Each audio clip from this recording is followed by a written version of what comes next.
நிகழ்ச்சியோடு இணைந்திருக்கின்றோம். இரண்டாவது பகுதிக்குள் வந்திருக்கின்றோம். இரண்டாவது பகுதியின் விசேட நேர்காணல் பகுதி. இன்று கலையகம் வந்திருக்கின்றார் செல்வி நிவேதா ஹரிச்சந்திரன், ஊடகவியலாளர், தேசிய மொழிக்கல்வி மற்றும் பயிற்சி நிர்வாகத்தின் பகுதி நேர பயிற்றுவிப்பாளர், வளர்ந்து வரும் பொறியியல், பெண் மற்றும் சமூகம் சார்ந்த ஆய்வாளர். இவ்வாறு சமூக பொறுப்புகளுடன் வாழ்ந்து கொண்டிருக்கும் நிவேதா கலையகம் வந்திருக்கின்றார். வணக்கம். வணக்கம். உங்களிடம் பல்வேறு விடயங்கள் பேசப் போகின்றோம். சமூகம் சார்ந்த விடயங்களில் இருக்கின்றீர்கள், சமூகம் சார்ந்த அக்கறையுடன் செயல்பட்டு வருகிறீர்கள், ஒரு ஊடகவியலாளராக இருக்கின்றீர்கள். அந்த வகையில் சமூக அபிவிருத்தியில் பெண்களின் பங்களிப்பு எந்த அளவு முக்கியத்துவம் சார்ந்ததாக இருக்கின்றது? ஒரு காலகட்டத்தில் பெண்கள் வீட்டுக்குள்ளேயே அல்லது சமூகம் அல்லது ஒரு குடும்பத்திற்கு மாத்திரம் பொருத்தமானவர்கள் அல்லது குடும்பத்தை மாத்திரம் கவனித்துக் கொள்ள வேண்டிய பொறுப்பு மாத்திரம் அவர்களிடம் இருந்தது என்று ஒரு காலத்தில் சொல்லப்பட்டு வந்தது. ஆனால் இன்று சமூகத்தின் மிக முக்கிய பங்கு வகிப்பவர்கள் பெண்களாக இருக்கின்றார்கள். ஆகவே இந்த காலகட்டத்தில் பெண்களினுடைய சமூக பங்களிப்பு எவ்வாறு இருக்கிறது? நிச்சயமாக இந்த ஒரு சமூகத்தினுடைய, ஒரு நாட்டினுடைய சஸ்டைனபிள் டெவலப்மெண்ட் என்று சொல்லக்கூடிய நிலைப்பெய்தகு அபிவிருத்தியில் பெண்களுடைய பங்களிப்பு என்பது மிக முக்கியமானது. ஆனால் இந்த பங்களிப்பு எந்த அளவு தூரம் பெற்றுக்கொள்ளப்படுகின்றது அல்லது பெண்கள் தரப்பிலிருந்து கொடுக்கப்படுகின்றது என்பதிலேயே அந்த குறிப்பிடப்பட்ட அந்த அபிவிருத்தியினுடைய இலக்குனுடைய வெற்றி தங்கி இருக்கின்றது. இந்த பெண்களுடைய இந்த பங்களிப்பு என்பதை நாங்கள் சமூக கட்டமைப்பு ரீதியாகவும் எந்தளவு தூரம் இந்த பெண்கள் துறை சார்ந்த விடயங்களில் பங்களிப்பு செய்கின்றார்கள் என்ற அடிப்படையில் நாங்கள் வகைப்படுத்தி பார்க்க முடியும். உங்கள் எல்லாருக்குமே தெரியும், இந்த சமூக கட்டமைப்பு என்னும் பொழுது எல்லாவற்றுக்குமே அடிப்படை இந்த குடும்பம். ஆக ஒரு குழந்தை, ஒரு பிள்ளை தன்னுடைய பெற்றாரிடமிருந்து தான் இந்த சமூகத்தை அனுபவ ரீதியாக படித்துக் கொள்கின்றது. தன்னுடைய தந்தை தன்னுடைய தாயை எப்படி மதிக்கிறார், நிர்வாக ரீதியான தீர்மானங்களின் போது அது குடும்பத்தில் இருக்கின்ற விடயங்களை எப்படி தன்னுடைய மனைவியிடம் பகிர்ந்து கொள்கின்றார், தன்னுடைய தந்தை தன்னுடைய தாயாரை எப்படி மதிக்கிறார், தங்களை எப்படி நடத்துகிறார் என்பதிலேயே அந்த பிள்ளை அந்த ஆணாதிக்கம் அல்லது அந்த விட்டுக்கொடுப்பு அல்லது அந்த சகிப்புத்தன்மை என்ற விடயங்களை கற்றுக்கொள்கின்றது. அனுபவ ரீதியாக இவ்வாறு கற்றுக்கொண்ட அந்த விடயங்களை அந்த பிள்ளை தங்களுடைய பாடசாலை சமூகத்துக்கு அடுத்த கட்டமாக எடுத்து செல்கின்றது. ஆக தங்கள் அனுபவ ரீதியாக அறிந்து கொண்டவற்றை இங்கு பாடசாலையிலே தன்னூடாக அதை செயற்படுத்தி பார்க்கின்றது. அங்குதான் அந்த சக பிள்ளைகளிடம் அந்த சகிப்புத்தன்மை இருக்கின்றதா, விட்டு கொடுப்பு இருக்கின்றதா, சக பிள்ளைகளை மதிக்கும் தன்மை இருக்கின்றதா போன்ற விடயங்களை அந்த பிள்ளை அங்கு அனுபவ ரீதியாக அதை செயற்படுத்த ஆரம்பிக்கின்றது. அடுத்த கட்டமாக தொழில்துறை சமூக கட்டமைப்பு இப்படியே மாறிக்கொண்டே பொழுது ஒரு தனிப்பட்ட மனிதனுடைய வாழ்க்கை. ஆக அந்த தொழிற்தளத்துக்கு செல்லும் பொழுது தங்களுடைய சக ஊழியர்கள் நடந்து கொள்கின்ற விதம் எப்படி இருக்கின்றது, தங்களுடைய முகாமைத்துவத்தோடு, அதாவது அந்த கொலபரேட்டிவ் என்று சொல்லக்கூடிய அந்த கூட்டு முயற்சியாண்மை அல்லது அந்த டீம் ஒர்க் என்று சொல்லக்கூடிய விடயங்கள் எப்படி பங்கு பற்றுகின்றார் என்ற விடயங்கள் இதிலே தாங்கியிருக்கின்றது. அடுத்த கட்டமாக அந்த தனி பிள்ளை தனி மனிதராக வளர்ந்து நாளை அவர் ஒரு குடும்பத்தை கட்டமைக்கும் பொழுது அந்த தன்னுடைய துணைவியாரை அவர் எவ்வாறு வழிநடத்துகின்றார், தன்னுடைய பிள்ளைகளை அவர் எவ்வாறு பார்த்துக் கொள்கின்றார், தன்னுடைய குடும்பத்தை இவர் எவ்வாறு நிர்வகிக்கின்றார் என்ற அடிப்படையில் இந்த சமூக கட்டமைப்பு அப்படியே வளர்ந்து கொண்டு தான் செல்கின்றது. ஆக இதை நான் ஏன் சொல்கின்றேன் என்றால், நான் ஆரம்பத்திலே குறிப்பிட்டது போல பெண்களை இந்த சமூகம் எப்படி பார்க்கிறது, அந்த கலாச்சாரம் எப்படி இருக்கின்றது, பெண்களை மதிக்க அந்த நாங்கள் எல்லா இடங்களையும் விமர்சிக்கின்றோம், பெண்களுக்கான அங்கீகாரம் கிடைப்பதில்லை, ஆணாதிக்கம் இருக்கின்றது, புறக்கணிப்பு இருக்கின்றது என்ற விடயங்கள். ஆக இந்த சமூக கட்டமைப்பு தான் இந்த, அதாவது எங்களுடைய அது எங்களோடைய அது ஒட்டி இணைந்த ஒரு விடயமாக இருக்கின்றது. எங்களுடைய அந்த பழக்க வழக்கங்களாக இந்த விடயங்கள் இந்த குடும்ப கட்டமைப்பிலிருந்து தான் உருவாகின்றது. அடுத்ததாக நாங்கள் பார்ப்போம் பெண்கள் எப்படி இந்த துறை சார்ந்த விடயங்களுக்கு பங்களிப்பு செய்கின்றார்கள் என்று. இந்த துறை சார்ந்த விடயங்களை நாங்கள் வகைப்படுத்தலாம். ஒரு நாட்டினுடைய பொருளாதாரத்துக்கு பெண்கள் எப்படி பங்களிப்பு செய்கின்றார்கள், தொழில்துறைக்கு எப்படி பங்களிப்பு செய்கின்றார்கள், கல்வித்துறையில் அந்த பெண்கள் எப்படி முன்னேறி இருக்கின்றார்கள், அதேபோல் நாட்டினுடைய அரசியல் பிரதிநிதித்துவம் இந்த பெண்கள் மத்தியில் எப்படி இருக்கின்றது என்றவாறு நாங்கள் இந்த துறை ரீதியான வகைப்படுத்தலை நாங்கள் வகைப்படுத்தி பார்க்கலாம். அந்த அடிப்படையில் ஒரு நாட்டினுடைய பொருளாதாரம் என்று சொல்லக்கூடிய எங்களுடைய இலங்கை எடுத்துக்கொண்டால், எங்களுடைய இலங்கையின் 3 பிரதான துறைகளில் இந்த பெண்கள் தங்களுடைய பங்களிப்பை வழங்குகின்றார்கள். முதலாவது ஆடை தொழில்துறை, இரண்டாவதாக நாங்கள் பெருந்தோட்டத்துறை சொல்லலாம், தேயிலை உற்பத்தி, மூன்றாவதாக நாங்கள் சொல்லலாம் இந்த மத்திய கிழக்கு நாடுகளில் பணிப்பெண்களாக வேலை செய்கின்ற பெண்களை குறிப்பிடலாம். பார்த்தீர்களானால் இந்த 3 பிரதான துறைகளுக்கும் இந்த பெண்களுடைய பங்களிப்பு மிக முக்கியமானதாக காணப்படுகின்றது. பங்களிப்பு வழங்குகின்றார்கள். அதாவது குடும்ப கட்டமைப்புக்கு அடுத்தபடியாக வெளியில் வந்து பெண்கள் தங்களுடைய பங்களிப்பை வழங்குகின்றார்கள். அடுத்ததாக பார்த்தீர்களானால் கல்வித்துறை, இப்போ எங்களுடைய இலங்கை பரிசு திணைக்களத்துடைய தகவலின்படி நாட்டிலே படித்தவர்களாக பட்டதாரிகளாக இருப்பவர்களில் பெண்கள் 60% காணப்படுகின்றார்கள். அதே சமயம் நாங்கள் தொழில்துறையை பார்க்கின்ற பொழுது கடந்த ஆண்டு புள்ளிவிவர திணைக்களத்தினுடைய அறிக்கையின் பிரகாரம் நாட்டிலே வேலையின்மை விகிதம் வந்து 3.8% பதிவாகி இருக்கின்றது. அதாவது கடந்த காலங்களில் கோவிட் மற்றும் அதனோடு இணைந்த இலங்கையுடைய பொருளாதார நெருக்கடிகளோடு நாங்கள் ஒப்பிட்டு பார்க்கின்ற பொழுது இந்த வீதத்தில் ஒப்பீட்டளவில் ஒரு மாற்றம் இருந்தாலுமே கூட இலங்கை புள்ளிவிவர திணைக்களம் ஒரு விடயத்தை சுட்டி காட்டியிருக்கின்றது. அதாவது 3.8% என்றாலுமே கூட பாலின வேறுபாடு இருப்பதாக, அதாவது ஆண்களா பெண்களா என்று பார்க்கும் பொழுது அதில் மிகப்பெரிய ஒரு இடைவெளி காணப்படுவதாக சுட்டி காட்டியிருக்கின்றது. அதாவது பெண்கள் இலங்கையுடைய தொழிற்படையில் வெறும் 30% மாத்திரமே அவர்கள் தங்களுடைய பங்களிப்பு வழங்குகின்றார்கள். அப்போ இதற்கான காரணிகள் என்னவென்று நாங்கள் பின்னர் வரலாம். அடுத்ததாக பார்த்தீர்களானால் எங்களுடைய அரசியல் பிரதிநிதித்துவத்தை பார்க்கலாம். உங்களுக்கு தெரியும், வரலாற்றிலேயே இலங்கையில் முதல் பெண் பிரதமரை கொண்ட ஒரு நாடு, பெண் ஜனாதிபதியை கொண்ட ஒரு நாடு. ஆனால் எங்களுடைய பெண்களுடைய அரசியல் பிரதிநிதித்துவம் வெறுமனே 5 முதல் 6% இருக்கின்றது. கடந்த பாராளுமன்ற தேர்தலில் தான் வரலாற்றிலே முதல் தடவையாக எங்களுடைய தேசிய மக்கள் சக்தி அரசாங்கத்தில் 22 பெண்கள் பாராளுமன்றத்துக்கு சென்றிருக்கின்றார்கள். ஆக இந்த வீதம் சற்று அதிகரித்திருக்கிறது, வெறுமனே ஒரு 10% தான். இத்தனைக்கும் எங்களுடைய உள்ளூராட்சி மன்ற தேர்தலில் கட்டாய இட ஒதுக்கீடு 25% பெண்களுக்கு கொடுக்கப்பட்டிருக்கின்றது. ஆனாலுமே கூட அந்த இடத்திலே பெண்களுடைய அந்த வருகை, அந்த ஏற்றம் குறைவாக இருப்பதாக தான் தெரிவிக்கப்படுகின்றது. ஆக நான் கூறிய இந்த துறைகளை நீங்கள் ஆராய்ந்து பார்த்தீர்களானால் இந்த அனைத்து துறைகளிலும் பெண்கள் தங்களுடைய பங்களிப்பை வழங்குகின்றார்கள். ஆனால் அந்த பங்களிப்பு முழுமையாக வழங்கப்படுகின்றதா அல்லது அந்த பெண்களிடமிருந்தான அந்த பங்களிப்பு முழுமையாக கிடைக்கப்பெறுகின்றதா என்றால் இல்லை. காரணம் என்ன? இல்லை என்பதற்கான காரணம் என்ன? அதற்கு பல விடயங்கள் இங்கு சுட்டிக்காட்டப்படுகின்றது. அந்த காரணங்கள் அனைத்துமே இலங்கையில் மாத்திரமல்ல, உலகளாவிய ரீதியில் இந்த ஆணாதிக்கம் அல்லது பெண் சமத்துவம், ஆண் பெண் சமத்துவம் போன்ற விடயங்கள் தொடர்ந்து விவாதிக்கப்பட்டு கொண்டு தான் வருகின்றது. ஆக அந்த இலங்கையிலும் அந்த விடயங்கள் ஆதிக்கம் செலுத்துவதாகத்தான் தெரிவிக்கப்படுகின்றது. அது ஆய்வுகளிலும் நிரூபணமாகி இருக்கின்றது. அதே சமயம் பெண்கள் அவர்களுடைய பக்கத்திலிருந்து பார்க்கின்ற பொழுது அவர்களுடைய வாழ்க்கை சுமை, பணிச்சுமை அல்லது அவர்களுடைய மன அழுத்தம் அல்லது நாங்கள் எங்களுடைய அந்த பெண்ணியவாதிகள் விவாதிக்கின்றது போன்று புறக்கணிப்பு, ஆணாதிக்கம் போன்ற காரணங்களும் செல்வாக்கு செலுத்துகின்றது. ஆனால் எது எப்படியாக இருந்தாலும் ஒரு சமூகத்தினுடைய அபிவிருத்தியில் பெண்கள் முழுமையாக உள்வாங்கப்படும் போது மாத்திரம்தான் அந்த அபிவிருத்தி அல்லது அந்த இலக்கு முழுமையாக அந்த வெற்றியடையும் என்பதில் மாற்று கருத்தை கிடையாது. உண்மையில் இந்த கட்டமைப்பு ரீதியில் வடிவமைக்கப்பட்டிருக்கின்றது பெண்களுடைய வாழ்க்கை நிலை. நீங்கள் ஆரம்பத்தில் இருந்து சொன்னது போல கட்டமைப்பு ரீதியில் அவர்கள் சமூகத்தில் அப்படியே வளர்ந்து கொண்டிருக்கின்றார்கள். ஆகவே இன்றைய காலகட்டத்திலும் சில ஆணாதிக்கம் அல்லது ஆண்களுடைய சமத்துவம் இல்லாத நிலைமைகள் கூட இருக்கிறது. சமத்துவம் குறித்து பேசும் பொழுது ஆணாதிக்க சிந்தனை இன்னும் இருக்கத்தான் செய்கிறது. மலையக மக்களின் நிலை, மலையக மக்களினுடைய பெண்கள், குறிப்பாக பெண்களுடைய நிலை எவ்வாறு இருக்கின்றது? உண்மையிலேயே இதை பற்றி கதைப்பதாக இருந்தால் நாங்கள் தனியாக ஒரு நேர்காணலை செய்ய வேண்டும். உண்மையிலேயே உங்களுக்கு தெரியும், இலங்கை ஒரு பல்லின கலாச்சாரத்தை கொண்ட ஒரு நாடு, பல்லின மக்களை கொண்ட ஒரு நாடு.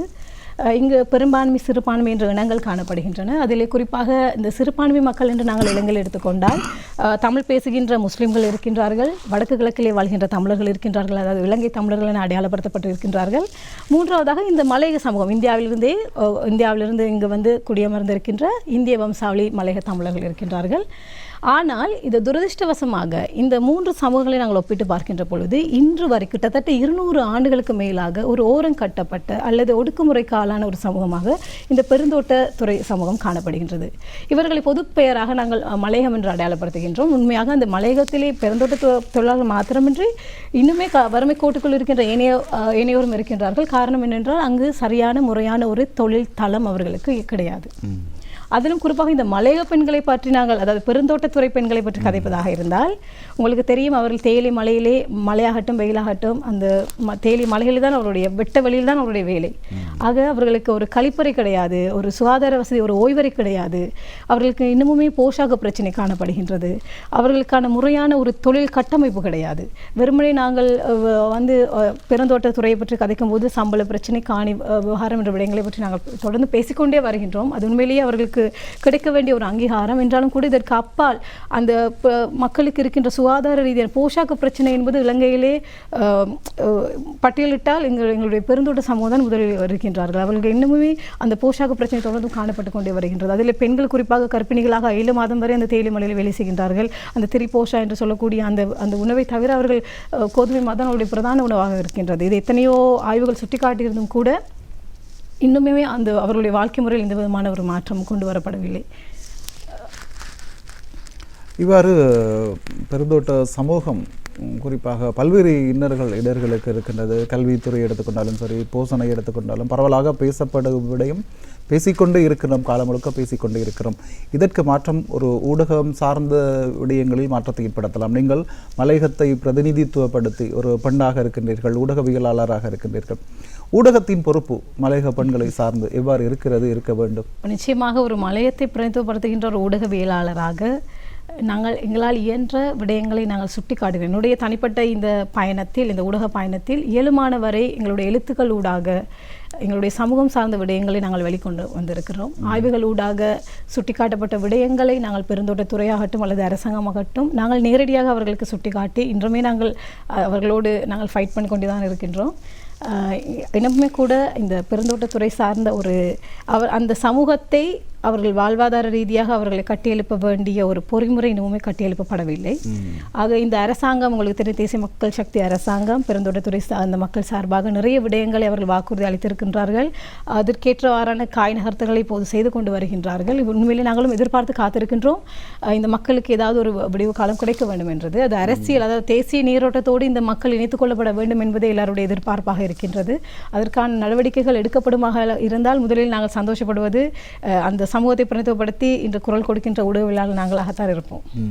உண்மையில் அந்த வகையில் நாங்களும் ஊடகவியலாளர்கள் என்ற வகையில் உங்களுடைய பணிக்கு வாழ்த்துக்களை தெரிவித்துக் கொள்கிறோம். சில விடயங்கள் நாங்கள் கோரிக்கைகள் என்று பெற்றுக்கொள்ள வேண்டும் என்ற ஒரு கோஷம் இருக்கிறது. அதையும் தாண்டி சில விடயங்களை நாங்களே எங்களுடைய தேவைகளை பூர்த்தி செய்ய வேண்டியவர்களாக இருக்கின்றோம். அது சமூக எழுச்சிக்கு மிக முக்கிய பங்காக இருக்கும். இல்லை என்றால் ஒரு சமூகத்தை அல்லது ஒரு தரப்பினரை நாங்கள் இயங்கிக் கொண்டு அவர்களை எதிர்பார்த்து கொண்ட சமூகமாகவே இருந்து விடுவோம். அது போக இப்பொழுது பொதுவாகவே ஒரு வாசிப்பு பழக்கங்கள் மிக குறைவாக இருக்கின்றது, குறிப்பாக மலையகத்தில். அதற்கு பல காரணங்கள் இருக்கின்றன. உங்களுடைய பார்வையில் மலையக சமூகத்தின் வாசிப்பு பழக்கம் எவ்வாறு இருக்க வேண்டும்? இது மலையக சமூகம் என்பதை காட்டிலும் நாங்கள் பொதுப்படையாக இந்த கேள்வியை பார்க்கலாம். அதாவது வாசிப்பு பழக்கம் என்பது இன்று அதாவது மாணவர்கள் மத்தியில் கல்வி கற்கக்கூடிய அந்த சமூகத்தின் மத்தியில் வாசிப்பு பழக்கம் குறைந்து விட்டதாக தெரிவிக்கப்படுகின்றது. ஆனால் நாங்கள் ஒரு விடயத்தை இங்கு ஏற்றுக்கொள்ள வேண்டும். தலைமுறை மாற்றம் வந்துவிட்டது. டிஜிட்டலைசேஷன் என்று சொல்லக்கூடிய டிஜிட்டல் யுகத்திலே நாங்கள் விரும்பாமலோ பயணிக்க வேண்டிய ஒரு தேவை வந்திருக்கின்றது. ஆக எங்களுக்கும் சில பொறுப்புகள் காணப்படுகின்றது. அதே போல பிள்ளைகளுக்கு ஏற்றவாறு கற்பித்தல் முறைகளாகட்டும் அல்லது அவர்களை வழிநடத்த, அதாவது நான் ஆரம்பத்தில் குறிப்பிட்டது போல குடும்ப கட்டமைப்பிலிருந்து இந்த தலைமுறை மாற்றத்தை ஏற்றுக்கொள்ள வேண்டும். அவர்களுக்கு இன்று, அதாவது இப்போ நாங்கள் ஊடகங்களாக இருந்தாலுமே கூட எங்களுடைய பேட்டர்ன் மாறிவிட்டது. நாங்கள் எங்களுடைய வியூவர்ஸ் அல்லது எங்களுடைய வாசிப்பாளர்களுக்கு தேவையான விடயங்களை அவர்களுக்கு ஏற்ற பாடலில் கொடுக்க வேண்டிய ஒரு தேவை வந்திருக்கின்றது. இந்த பிள்ளையை அதாவது நாங்களுடைய பாடசாலை மட்டத்தை எடுத்துக்கொண்டால் பாடசாலை மாணவர்களுக்கு இன்று வாசிப்பதில் ஒரு இடத்தில் இருத்தி அவர்களை கற்பிக்கின்ற அந்த பேட்டர்னை அவர் விரும்புவதில்லை. ஆக அவர்களுக்கு ஏற்றாற் போல கார்ட்டூன்கள் ஊடாக கண்டென்ட்களை மாற்றி நாடகங்கள் வாயிலாக வீடியோ ஆடியோஸ் வாயிலாகத்தான் அவர்களுக்கு சில விடயங்களை நாங்கள் கற்பிக்க வேண்டிய ஒரு தேவை இருக்கின்றது. அவருடைய அந்த பாடங்களாகட்டும் அல்லது ஏனைய அந்த வாசிப்பு என்று சொல்வது என்னது, அவருடைய அறிவை கூட்டுவதற்கு. ஆக அந்த வாசிப்பு பழக்கத்தை அவர்கள் விரும்பவில்லை என்றால் அவர்கள் வேறு எந்த விதத்தில் அவர்கள் இந்த காலத்திலே எந்த மாதிரியான பேட்டர்ன்ஸை அவர்கள் விரும்புகிறார்களோ அதற்கேற்றவாறு நாங்கள் அந்த பிள்ளைகளுக்கு அந்த விடயத்தை திணிக்க வேண்டிய ஒரு தேவை ஏற்பட்டிருக்கின்றது. அதற்கு தான் இந்த நிறைய தற்போது பிளாட்ஃபார்ம்ஸ், நிறைய தளங்கள் எங்களுக்கு உருவாக்கப்பட்டிருக்கின்றது டிஜிட்டலிலே. குறிப்பாக இந்த ஏஐ பற்றி நாங்கள் பேச வேண்டும். செயற்கை நுண்ணறிவு என்று சொல்லக்கூடிய இந்த ஏஐ பிளாட்ஃபார்ம் வந்திருக்கின்றது. பிள்ளைகள் அவர்களாகவே, அதாவது உங்களுக்கு தெரியும், அது இட்ஸ் லைக் ரொபாட்டிக். என்னன்னா எங்களுக்கு பக்கத்திலே என்னுடைய அருகிலிருந்து என்னோட ஒரு பேசுவது போன்ற என்னுடைய ஒரு நபர் இருப்பதை போன்ற ஒரு உணர்வை கொடுக்கக்கூடியது அந்த ஏஐ. அப்போ அந்த பிள்ளை ஏஐயிடம் தானாக செல்ஃப் லேர்னிங் என்று சொல்லக்கூடிய சுயக்கற்றலை அந்த ஏஐ ஊடாக பெற்றுக்கொள்ளக்கூடியதாக இருக்கின்றது. தனக்கு தெரியாதவற்றை சொல்லிக் கொடு என்று அந்த ஏஐயிடம் கேட்டால் அது சொல்லிக் கொடுக்கின்றது. அதுவே ஏஐ பிழை விடும்போது உங்களுக்கே தெரியும், ஏஐயிலும் சில பிள்ளைகள், நிறைய பிள்ளைகள் இருக்கின்றது. நாங்கள் முழுமையாக அதை தங்கிவிட முடியாது. ஆக அந்த பிள்ளை ஏஐக்கும் கற்பிக்கலாம். ஆக அந்த அந்த அந்த லேர்னிங் பேட்டர்ன் என்று சொல்லக்கூடிய அந்த அந்த கற்பித்தல் செயல்முறை சற்று வித்தியாசமானது, அட்வான்ஸ் ஆனது. ஆக பெற்றோரும் தங்களை எஜுகேட் பண்ண வேண்டிய ஒரு தேவை இருக்கின்றது. இந்த தலைமுறை மாற்றத்துக்கு ஏற்ப பிள்ளைகளை வழிநடத்த வேண்டிய ஒரு தேவை இருக்கின்றது. இவ்வாறு பல்வேறு விடயம் இருக்கிறது. ஏஐ தொழில்நுட்பம், செயற்கை நுண்ணறிவு நுட்பமானது. அதனை நாங்கள் சரிவர புரிந்து கொண்டால் இதுவும் அந்த மலையக சமூகத்தின் வெடிவுக்கு உறுதுணையாக இருக்கும் என்பதையும் ஞாபகப்படுத்துகிறோம். அதேபோல் இந்த அரசாங்கத்தின் கொள்கை திட்டங்கள் குறித்து நீங்கள் பேசிக்கொண்டு இருக்கும் பொழுது ஐக்கியத்தின் மூலம் அபிவிருத்தி, இது குறித்து நீங்கள் உங்களுடைய பார்வை எவ்வாறு இருக்கு? ஐக்கியத்தின் மூலம் அபிவிருத்தி என்பதுதான் எங்களுடைய தேசிய மக்கள் சக்தியினுடைய கொள்கையாக இருக்கின்றது. அதாவது இதுவரை காலமும் இலங்கையிலே இனப்பிரச்சனை இருந்தது, இன்னமும் இருந்து கொண்டு இருக்கின்றது. இனங்களுக்கு, அதாவது கம்யூனிட்டிஸ், அந்த அந்த இனங்களுக்கு இடையிலான அந்த ஒரு வெளிப்படையான திரைக்கு பின்னரான அந்த இழுப்பறிகள் தொடர்ந்தும் நிலவிக் கொண்டே வருகின்ற நிலையில் எங்களுடைய இந்த புதிய அரசாங்கம் வந்து 2 வருடங்கள் ஆகிவிட்டது. ஆக இந்த புதிய அரசாங்கம் ஒரு விடயத்தை தெளிவாக சொல்லியிருக்கின்றது. எங்களுடைய ஆட்சியில் இந்த இன துவேஷத்துக்கு இடமில்லை, சமத்துவம், வெளிப்படைத்தன்மை என்பவற்றுக்கு எங்களுடைய அரசாங்கத்தில் முக்கியத்துவம் அளிக்கப்படும் என்ற ஒரு விடயத்தை அவர்கள் தெரிவித்திருக்கின்றார்கள். அதற்கேற்ப இன்றைய அளவிலும் நேற்றும் கூட எங்களுடைய மாவீரர், எங்களுடைய தேசிய போர் வீரர் தினம் கொண்டாடப்பட்டது. அதுக்கு முன்பதாக மே 18ஆம் தேதி முள்ளிவாய்க்கால் தினம் கொண்டாடப்பட்டது. இந்த நிகழ்வுகளை கூட நான் நன்றாக சரியாக நாங்கள் உன்னிப்பாக அவதானித்தால் அந்த இன ரீதியான பிரச்சனைகள் அல்லது சர்ச்சைகளை எழும்புவதை இவர்கள் இயலுமானவரை கட்டுப்படுத்தி இருக்கிறார்கள், வெடிக்க விடவில்லை.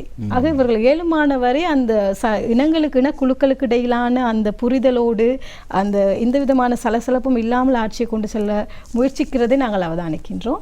அதே போல இவர்கள் ஒவ்வொரு, அதாவது வடக்கு, கிழக்கு, மலையகம், தெற்கிலே வாழ்கின்ற மக்கள் என்று அவர்களுடைய தேவைகளுக்கேற்ப, அவர்களுடைய இத்தனை காலமாக அவர்கள் முன்வைக்கப்பட்ட கோரிக்கைகளுக்கேற்ப சில வாக்குறுதிகளை கொடுத்திருக்கின்றார்கள். அதற்கான ஏற்பாடுகளை இவர்கள் செய்து வருவதை நாங்கள் அவதானிக்கின்றோம்.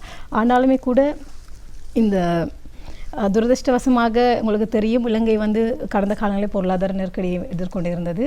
அவரான காலகட்டத்தில் ஆட்சிக்கு வந்த இந்த அரசாங்கம் இயலுமானவரை உலக நாடுகளுடைய அந்த ஆதரவோடு பல்வேறு கட்டமைப்புகளை செய்து வந்தார்கள்.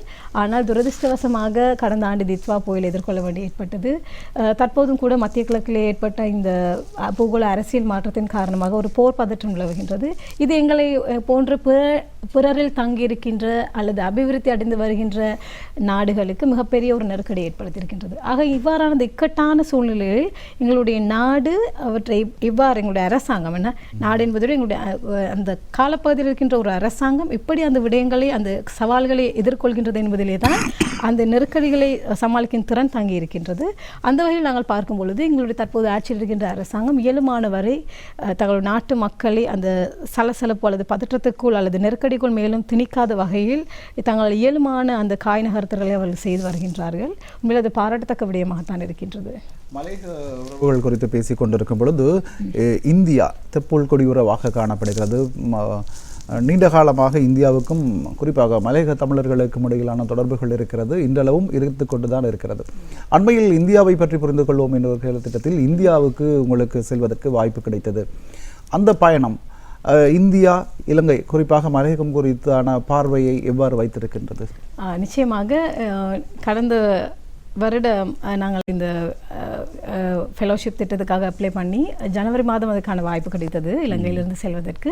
என்னை போன்ற இலங்கையிலிருந்து, அதாவது இந்தியாவினுடைய தொப்புள் கொடி உறவுகள் எங்கெங்கு உலகளாவிய ரீதியில் பறந்திருக்கின்றார்களோ அந்த நாடுகளிலிருந்து எங்களை போன்ற இளம் தலைமுறையினரை அழைத்து வருவது இந்த திட்டத்தினுடைய மிக முக்கியமான ஒரு நோக்கமாக இருந்தது. உங்களுக்கு தெரியும், இலங்கை ஒரு வல்லரசு நாடாக தங்களை 3வது இடத்திலே தக்க வைத்துக் கொள்வதற்கான மிகப்பெரிய ஒரு காய் நகர்த்தல்களை மேற்கொண்டு வருகின்றது. விக்சிட் பாரத் 2047 என்பதுதான் இதனுடைய அந்த விஷனாக இருக்கின்றது. அதற்கேற்ப இந்தியா அந்த டிஜிட்டல் யுகத்திலே முன்னெடுத்து செல்லுகின்ற அந்த திட்டங்களை, புதிய திட்டங்களை அவர்கள் நடைமுறைப்படுத்தி இருக்கின்ற விடயங்களை உலகளாவிய ரீதியில் அதை தெரியப்படுத்துவதற்காக இவ்வாறான ஒரு ஃபெலோஷிப் திட்டங்களை செய்து வருகின்றார்கள். அந்த வகையில் நானும் அங்கு சென்று கிட்டத்தட்ட 22 நாட்கள் நாங்கள் தங்கியிருந்தோம். 22 நாட்களுமே இந்தியாவை அறிந்து கொள்ளக்கூடிய ஒரு வாய்ப்பு கிடைத்தது. இயல்பாகவே எங்களுக்கு தெரியும், நாங்கள் இந்திய வம்சாவளிகள், எங்களுக்கு தமிழ்நாட்டிலே தென்னிந்தியாவில் இருக்கக்கூடிய கலாச்சாரங்கள் தெரியும், எங்களுடைய உறவுகள் அங்கே இருப்பதாக எங்களுக்கு தெரியும், அவர்கள் நாங்கள் சென்று பார்த்திருக்கின்றோம். ஆனால் அதற்கு அப்பால் இந்த பாரதம் என்று சொல்லக்கூடிய இந்த பாரதத்துக்கும் இந்த சயின்ஸ் விஞ்ஞானத்துக்கும் இடையிலான அந்த கனெக்டிவிட்டி எப்படி இருக்கின்றது என்பதை அங்கு சென்று அவர்கள் எங்களுக்கு தந்த அந்த லெக்சர்ஸ் ஊடாக அறிந்து கொள்ளக்கூடிய ஒரு வாய்ப்பு இருந்தது. இது என்னுடைய தனிப்பட்ட ஒரு ஒரு ஒரு ஒரு அபிப்பிராயமாக நான் இதை சொல்கின்றேன். நாங்களே எங்களுடைய பாரதம் தெரியும், பாரதம் பெரிய ஒரு தேசம் என்று தெரியும். ஆனால் அந்த எங்களுடைய இதிகாசங்கள், அந்த காலத்து அந்த இதிகாசங்கள், அந்த பாரத நாட்டுக்கும் இந்த சயின்ஸுக்கும் இடையிலான அந்த கனெக்டிவிட்டி என்ன என்பதை நான் உணர்வுபூர்வமாக, அனுபவ ரீதியாக நான் தெரிந்து கொண்டேன். இது உண்மையிலே நான் பிரத்யேகமாகவும் அவர்களுக்கு நான் அதை தெரியப்படுத்தி இருந்தேன். அதாவது அவர்கள் வித்தியாசமாக இருக்கின்றது. நாங்கள் சென்றிருந்த பொழுது அதாவது நாங்கள் சென்ற தேசம் வட இந்தியாவாக தான் இருந்தது. அங்கே நாங்கள் இருக்கிற ரிசர்வ் பேங்க் மற்றது ஃபாரின் எக்ஸ்டர்னல் அஃபேர்ஸ் போன்ற அந்த அமைச்சுகளுக்கு சென்று அவர்கள் இப்போது முன்னெடுத்து வருகின்ற திட்டங்கள் தொடர்பாக நாங்கள் ஆராய்ந்திருந்தோம். அந்த நேரத்தில் அவர்கள் சொன்ன விடயங்கள் இதற்கு அப்பால், அதாவது நிறைய புதிய திட்டங்களை கொண்டு வந்திருக்கின்றார்கள். அதாவது டிஜிட்டலைசேஷன் என்று சொல்லக்கூடிய அந்த டிஜிட்டல் யுகத்திலே இந்தியா மிகப்பெரிய ஒரு முன்னேற்றத்தை அல்லது மிகப்பெரிய ஒரு வேகத்திலே சென்று கொண்டிருக்கின்றது. ஆக இலங்கையும் அந்த திட்டங்களை உள்வாங்கி அல்லது அவர்களோடு கலபரேஷன் செய்து எங்களுடைய நாட்டிலும் புதிய திட்டங்களை கொண்டு வர வேண்டும். அதற்கு இந்தியா மிகப்பெரிய ஒரு தளமாக அமையும் என்று நாங்கள் எதிர்பார்க்கின்றோம். உண்மையில் பல்வேறு விடயங்கள் குறித்து பேசிக் கொண்டிருக்கின்றோம். மலையகத்திலிருந்து நீங்கள் இவ்வாறு பல்வேறு சாதனைகளை செய்து கொண்டிருக்கின்றீர்கள். அந்த வகையில் நாங்களும் நேத்ரா குடும்பமாக பாராட்டை தெரிவித்துக் கொண்டோம். உங்களுடைய கலை இலக்கிய முயற்சி பற்றி கூறுங்கள். கலை இலக்கிய முயற்சி என்பது நான் என்னுடைய கலை என்றால் ஊடகத்துறையில் பயணித்து கொண்டிருக்கின்றேன். என்னுடைய இந்த பயணம் என்பது மிக பிடித்த ஒரு பயணமாக இருக்கின்றது.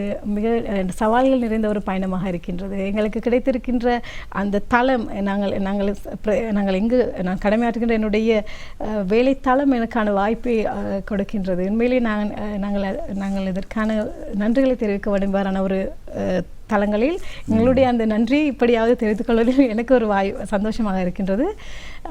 அதற்கு அப்பால் எங்களுடைய திறமைகளை நாங்கள் வளர்த்துக் கொள்கின்றோம். ஊடகம் என்பதில் உங்களுக்கே தெரியும், இன்று நாங்கள் பயணிப்பது ஆரம்ப கால ஊடகங்களில் அல்ல. இன்று ஊடக பேட்டர்னே மாறிவிட்டது.